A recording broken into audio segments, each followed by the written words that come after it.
Hey everyone, it's Alice, and this is the 13.5 full patch preview. So, LeBlanc, alright, so let's see what happens here. Sigil of Malice now refunds 100% mana and 30% remaining cooldown if either part kills a target. Now deals 10 to 146 based on level, bonus damage, and minions. RQ Mimic Sigil of Malice gains the same effects. The only thing I can think of is that there's a LeBlanc skin on the way. That is literally the only thing that I can think of, because it doesn't make any sense to give a champion better wave clear, who is an AP assassin. Like, what is making her different now from Ahri in a lot of ways, other than, I guess, maybe survivability, inherent survivability? It doesn't make any sense to give her the Annie treatment, for, you know, having the mana refund and the cooldown and everything like that. It doesn't make any sense. This just makes LeBlanc's laning phase so much stronger. It's really gross. She's still only going to be pickable in certain situations. I don't think that she's ever really a blind pickable champion, although in competitive, yes, she is blind pickable with the way that pros draft. But it should be noted that in theory, she should not be blind pickable, and she should be only pickable against, like, very low CC comps. Anything that doesn't have a lot of CC, a lot of things that have, like, stick, you know, stick dependency and whatnot. So, like, if the enemy team composition hypothetically had, like, Tryndamere or, like, Olaf or something, right? These stick-based champions, LeBlanc would be very good. Anyways, Kennen. Thundering Shuriken buffs. Damage increase 75 to 255 plus 75% AP, 275 to 275 plus 85% AP. So why is this champion getting 5 damage per rank and a 10% AP buff? Why is he getting 10 damage, like, out the gate from first recall? On his Q spammable ability. Why is his cooldown being more spammable early? Like, this doesn't even make sense. Lightning Rush, minion damage increase 50% to 65%. What is going on? Sometimes Riot just cooks, guys. Sometimes Riot just cooks, okay? This is definitely one of those times. W, Infernal Trains buff. Slow increase 25% flat to 25 to 35%. This doesn't matter. It's his last maxed ability. R, World Ender, base AD increase 20 to 40% to 20 to 32.5 to 45% total AD. So 2.5% total AD. He's getting like half a longsword or something, right? In terms of value, I would imagine. In mid game, I would imagine that's like what he's getting. And then way later on, he's getting like, I mean, he's getting value. It's always going to depend on his itemization or something. Is this enough to make Aatrox come back into competitive? Absolutely not. So it doesn't really matter. And again, last max stability for W, so it doesn't matter. Tryndamere, PvE, HP per level increased by 3, so he ends up getting an auto attack in mid-game. 80 per level increased by 0.3, very negligible as well. Again, like these are both placebo buffs.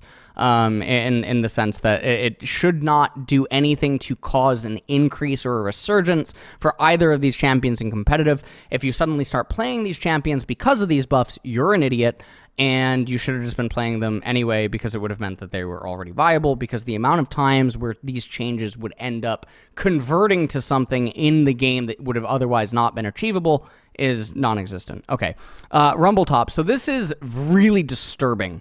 Rumble is broken. Rumble is disgusting in both mid and top lane. Ever since the durability patch, if you go and you read the patch history for Rumble, or you just look at Rumble's base numbers and you look at everything else, you look at current itemization, you look at current pro play drafting meta, you look at everything, Rumble is really disgusting, and yet he's completely unpicked. Electro Harpoon magic resistance reduction increased to 10% flat to 12 to 20%. What? What is going on? Increased 15% flat to 24 to 40% for Danger Zone. What on earth is going on? Like, how do they just decide to give him that much more damage? What is happening?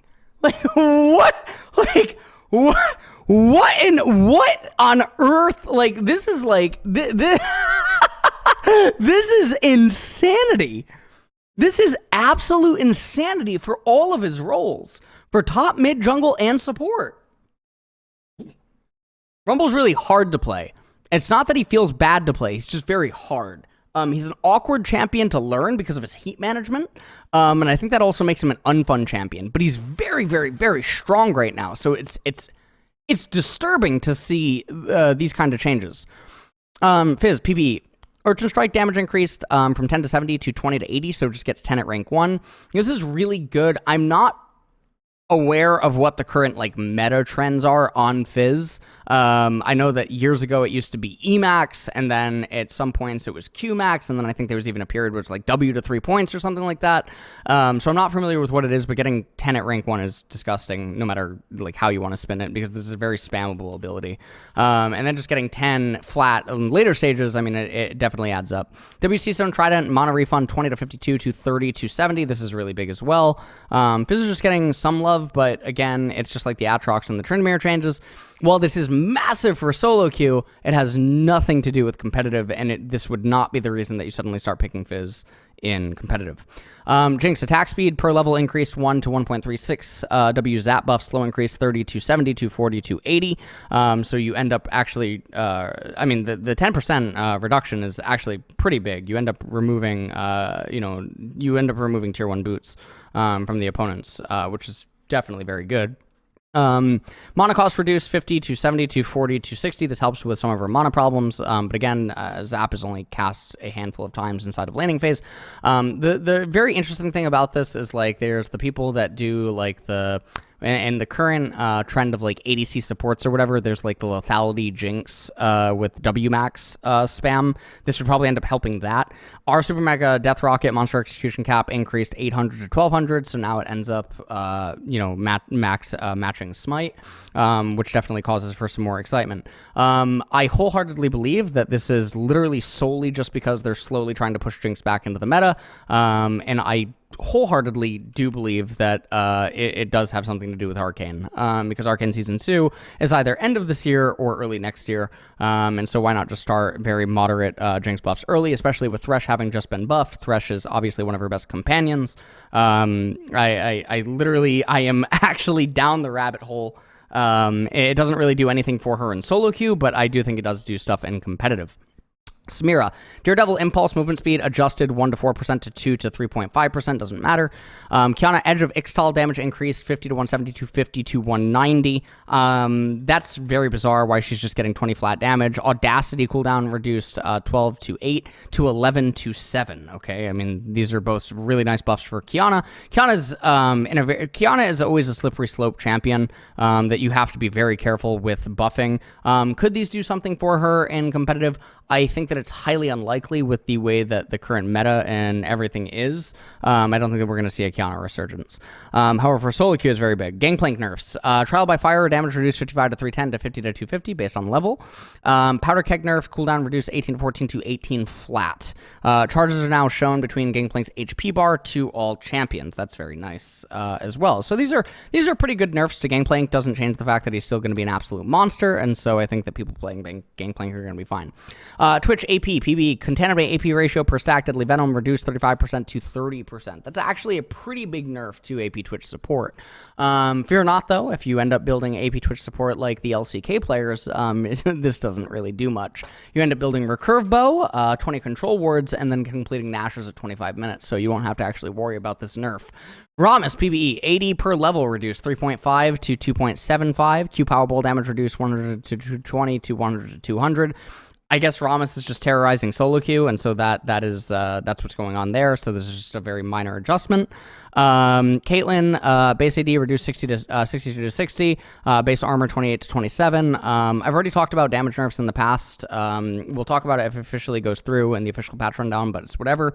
Aurelion Soul HP per level 195, armor per level reduced 4.8 to 4.3. Breath of Light, bonus magic damage, AP burst, 40 to 35%. So he is getting less tanky. It seems like everyone has actually settled, at least on Korea, with the Rod of Ages build. A lot of people always cite Nemesis going Liandry's on Aurelion Soul. I've talked about Liandry's and the practicality of the item countless times, and I've also just mentioned that it would not matter what Nemesis builds on Aurelion Soul because he's so good that the champion would win probably regardless. But we've already talked about Liandry's versus Rod of Ages. Now I think that there's even more incentive to go Rod of Ages for the need of durability and whatnot. Luden and Liandry variations are going to be less tanky. And obviously Aurelion Soul, I don't even know about his competitive viability.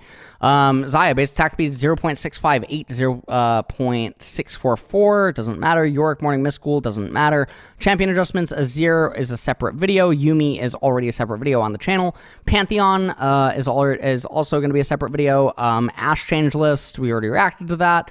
Zed does not matter. System buff, Cosmic Drive, AP increased by 25, but you lose the HP. That's a nice change. Oracle's Elixir, cooldown increased 90 to 60 to 120 to 60. This is for junglers. AP, Archangel Staff reduced by 10. Why?